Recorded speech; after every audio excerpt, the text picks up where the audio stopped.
Hello student, आप सभी का हमारे SV academy Rawla online platform पर स्वागत है। ठीक है, तो जैसा कि 12th क्लास के नॉन मेडिकल या जिनके पास आर्ट में मैथ रखी हुई है उनके लिए हमारा चैप्टर नंबर 2 चल रहा था आईटीएफ इनवर्स ट्रिग्नोमेट्रिक फंक्शन प्रतिलोम त्रिकोणमितीय फलन। ठीक है, उसके हमने कल की क्लास में फॉर्मूले वगैरह हमने चर्चा कर ली थी। ठीक है, उससे पहले की क्लास में मैंने आपको ये बताया था कि ट्रिग्नोमेट्रिक फंक्शन इन्वर्टिबल किस प्रकार से होते हैं, उनकी हमने रेंज पढ़ी थी। आज हम उनके रेंज के अकॉर्डिंग कुछ principal value of range find करने वाले हैं, मुख्य वैल्यू ज्ञात करेंगे। ठीक है, हम पहला प्रश्न ले रहे हैं। उसने बोला है कि आप साइन इनवर्स 1/√2 का मुख्य मान ज्ञात कीजिए। क्या ज्ञात करना है? मुख्य मान ज्ञात करना है। बच्चों बात ऐसे आप इस चीज को समझते रहना। मुझे आप ये बताइए कि 1/√2 ये जो है वो साइन में किसकी वैल्यू होती है? आप सभी कहोगे कि सर साइन 45 डिग्री की। ठीक है, तो हम इसे क्या लिख सकते हैं बच्चों? इसका जब हम आंसर लिखेंगे तो हम इसे इस प्रकार से रिप्रेजेंट करेंगे। इससे हम क्या लिखेंगे? साइन 45 डिग्री। क्या लिखेंगे? 45 डिग्री। ठीक है बच्चों, अब ये और ये आपस में कैंसिल हो जाएंगे। मैंने कल फॉर्मूले आपको बताए थे। कब कैंसिल होंगे?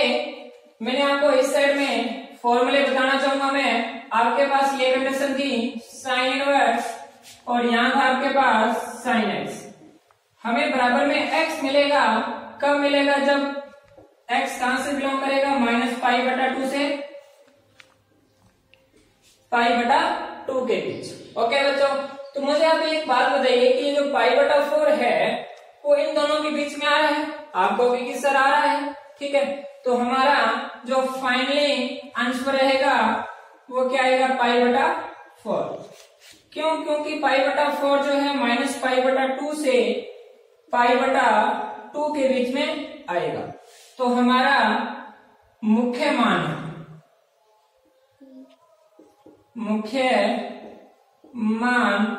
कितना आएगा? π/4। ओके बच्चों, इतनी बात आपके समझ में आई होगी। तो यही हमारा क्या है? आंसर है। हम और प्रश्न लेते हैं, आप जल्दी से इसे नोट कीजिए। अब इस साइड में देखिए, मैं एक और एग्जांपल ले रहा हूं बच्चों। साइन इनवर्स माइनस में 1/2। अब आप कहोगे कि सर साइन इनवर्स -1/2 है, तो इस साइड में इसका फॉर्मूला देखिए। फॉर्मूला ये था कि कभी भी आपके पास साइन इनवर्स -x आ जाए, साइन इनवर्स में -x आए तो हमें पता है कि माइनस में हमें आंसर इसका क्या मिलेगा? माइनस में sine inverse x। Right, no problem. तो साइन इनवर्स -x आए तो हमें क्या मिलेगा बच्चों? माइनस साइन इनवर्स x मिलेगा। ओके बच्चों, तो अब बात यही है, हमें इसकी वैल्यू क्या करनी है। हम इसे क्या लिख सकते हैं? माइनस में साइन इनवर्स 1/2 लिख दिया बच्चों। कोई प्रॉब्लम? Not problem. अब साइन इनवर्स में 1/2 आया, 1/2 आया। ठीक है, हाफ आया।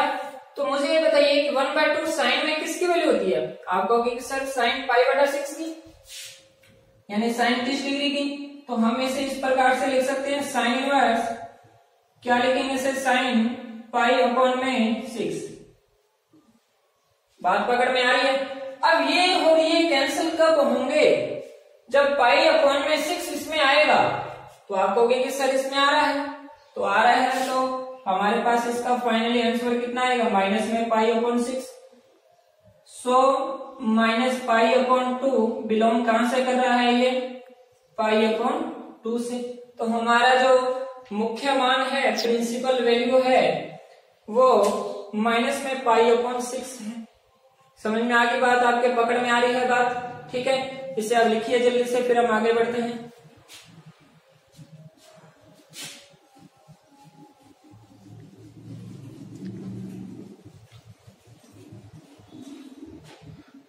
नेक्स्ट हम प्रश्न ले रहे हैं बच्चों।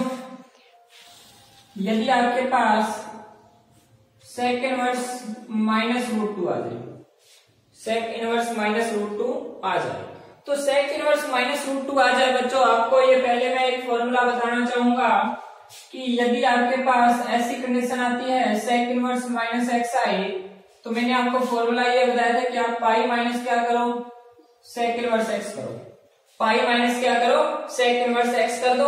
ओके बच्चों, तो बच्चों बात ऐसी है, पहली बात तो ये है कि हम इसको पूरे मैटर को इस प्रकार से लिख सकते हैं, pi minus sec inverse root में टू लिख दिया बच्चों। कोई डाउट? नो डाउट, क्योंकि सेक इनवर्स माइनस एक्स को मैंने इस प्रकार से लिखा है pi minus sec inverse x. Okay बच्चों, और ये मैंने इस प्रकार से लिखा है। बात अब यहां बनती है कि सेक में रूट टू किसकी वैल्यू होती है, किसकी वैल्यू होती है बच्चों? मुझे आप ये बताइए, कोस पाई अपॉन 4 की वैल्यू क्या होती है? आपको भी सर 1 अपॉन रूट टू। तो कोस और सेक एक दूसरे के क्या होते हैं? उल्टे होते हैं, ठीक है, उल्टे होते हैं ना। तो आपको भी सर इसको हम क्या लिख सकते हैं, पाई माइनस सेक इनवर्स, इसको हम क्या लिख सकते हैं, पाई अपॉन में 4। बात पकड़ में आई कि नहीं आई? आई।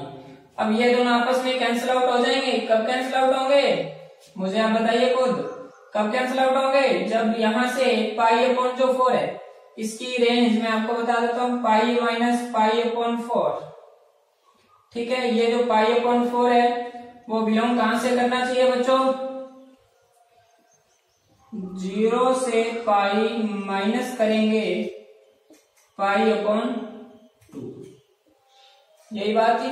पाई अपॉन 4 इसमें बिलोंग करेगा, करेगा कि नहीं करेगा? आएगा, ठीक है। हमारा जो फाइनली आंसर है वो क्या आ जाएगा, पाई माइनस पाई अपॉन 4 कीजिए तो 3 पाई अपॉन में 4,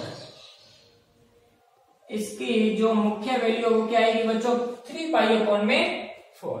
ओके बच्चों, तो इस प्रकार से आप कोई भी पर्सन है उसकी आप प्रिंसिपल वैल्यू फाइंड कर सकते हैं, ठीक है। कोई गड़बड़ यदि लगे, ठीक है, या कुछ टॉपिक समझ में ना आए तो आप दोबारा से वीडियो को रिवाइंड कीजिए और फिर देखिए।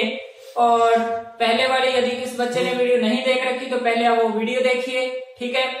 अच्छे से वीडियो को देखिए, स्किप ना करें, ठीक है, ताकि आपको कुछ चीज समझ में ना आए जिसके कारण फिर आगे का आपका लॉस हो, ठीक है बच्चों। यदि आपने ये हमारा थर्ड लेक्चर है, थर्ड लेक्चर, फर्स्ट लेक्चर के अंदर मैंने फंक्शन बताया, सेकेंड लेक्चर के अंदर मैंने आईटीएफ के बारे में बताया, उसके थर्ड लेक्चर के अंदर मैंने, सेकेंड लेक्चर के अंदर आईटीएफ किस प्रकार से है वो सब बताया मैंने। फिर उसके बाद में मैंने ये बताया कि उसके फॉर्मूले क्या हैं। कल की क्लास में हमने फॉर्मूले पढ़े थे और आज की क्लास में हमने कुछ पर्सन लगाए, ठीक है बच्चों। तो मैं आपको कुछ पर्सन दे रहा हूं, वो आप करने की कोशिश कीजिएगा।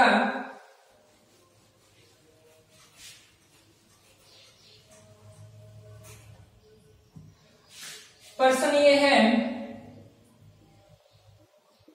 cos इनवर्स माइनस में रूट 3 अपॉन में 2, ये करना है आपने। tan inverse minus root 3, cot inverse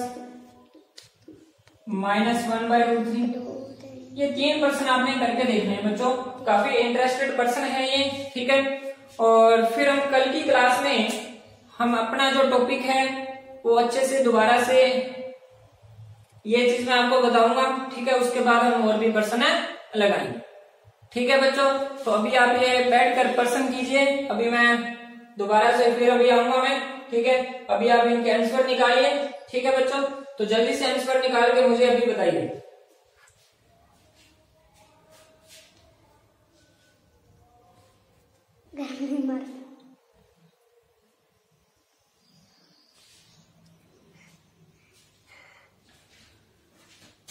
आपने इसके आंसर निकाल लिए होंगे शायद तक, ठीक है। तो अभी मैं बताता हूँ इसका आंसर आएगा क्या।